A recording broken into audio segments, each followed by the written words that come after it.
My name is Connor Housen, and today I'll be completing Practical Assessment 115, Feeding Tube Use.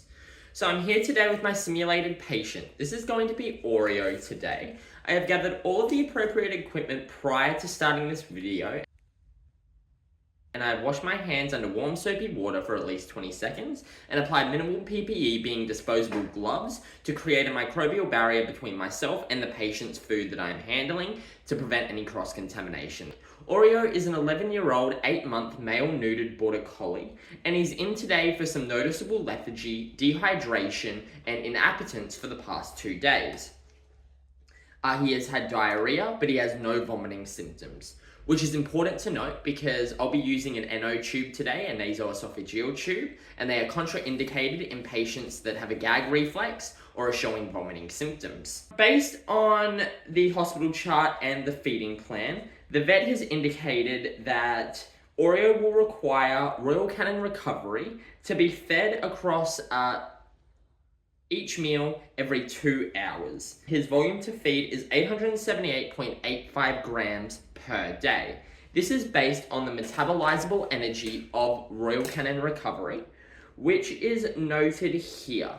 So I've found that and located it on the can. It is 1,146 kilocalories a kilogram. The vet has indicated Royal Canin recovery as we have tried multiple nursing interventions to feed him, such as hand feeding, syringe feeding, and warming up the food to entice Oreo to eat, but nothing seems to be working. Royal Canin is a highly digestible, highly palatable diet. It's high protein and high energy density. It is known to have thizotropic tendencies. However, it does not state that on the brand information for Royal Canin. However, across the Royal Canin diets, Royal Canin recovery is the only diet that is thizotropic in nature, which means the more you mix it with water, the wetter the consistency becomes, making it perfect for feeding tube use. This is only used for animal food. We use our vet wrap to indicate that it is for animal utensils only. We never cross-contaminate between human food preparation and animal food preparation. In the clinic, there are 2 separate areas, one in the kennel ward that we prepare all of our animal food, and then all of our human food gets prepared in the kitchen. These never meet, and they never cross over at all.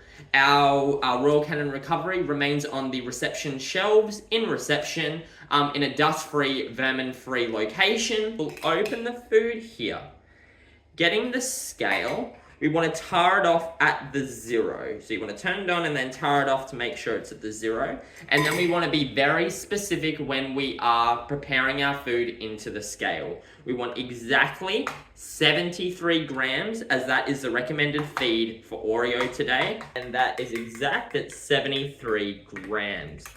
Great. Then I would transfer this to a microwavable safe bowl where I would warm it up for 30 seconds to increase palatability and to help encourage Oreo's appetite. It would then get transferred to the bowl, create an appropriate consistency, being very specific. So that's 20 mils, 70, 73. So you want to mix this extremely well, making sure there are absolutely no lumps, and it can be easily fed through a feeding tube.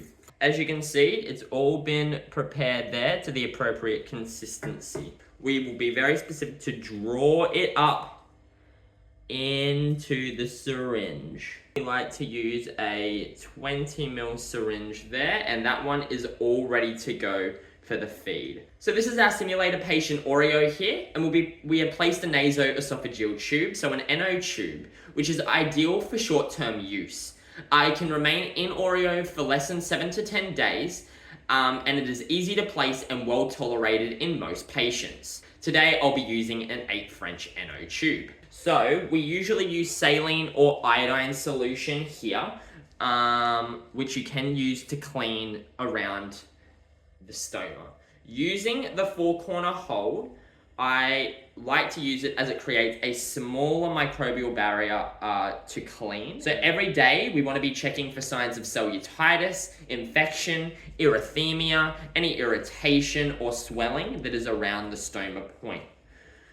We are gently cleaning around the stoma itself We're noting any abnormalities that we do see and immediately passing them over to the veterinarian that's on the case and noting them on the hospital chart as well. Okay, so I'm all happy with that one. That will get disposed of in the general rubbish bin. When we are feeding the patient, it is imperative that we have them in a sitting position or sternal recumbency.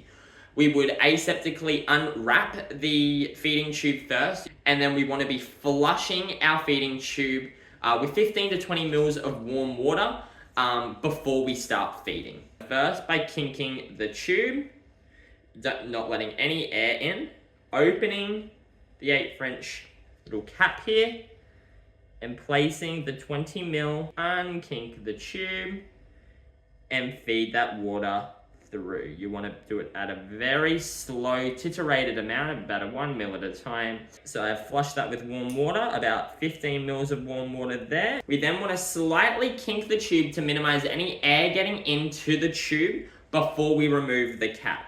Then we want to be attaching the food syringe. Now that we have attached it, we can release the kink and let that go. We then want to slowly depress the plunger at a titerated amount of 1 mil at a time.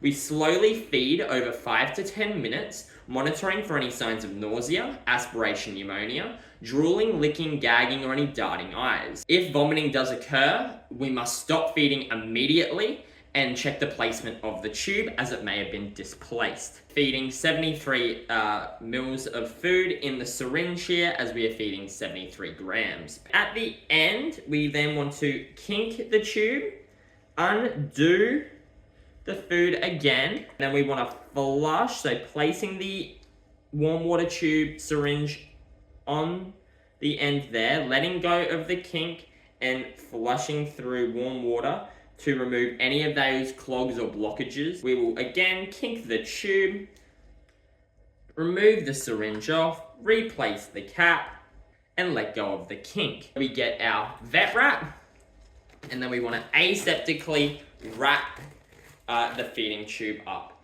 So over the stoma first, being very careful as we come under the patient, and we would ideally be wrapping majority of the way up the patient to prevent any bacteria or contamination coming in contact with the feeding tube that may cause any bacterial infection. By feeding at a 1 mil titerated amount, this will stop any blockages occurring. We must ensure that food is well mixed to the correct consistency using the 1-to-1 ratio that Royal Canin recommends, making sure that it is correctly placed, there are no kinks, and it is flowing correctly. If it is still blocked, however, we would use warm water and we would gently pulse through, so using 20 mils of warm water, we would gently pulse that through the tube to try unclog it and prevent any blockages. Or if that's not working, we can let the water sit for about 10 to 15 minutes before flushing it away and clearing all of that debris from the feeding tube. It is important that we advise the client upon discharge the correct feeding tube interventions. We must be checking daily to ensure that it is remaining securely in place, it has not become dislodged or displaced in any way.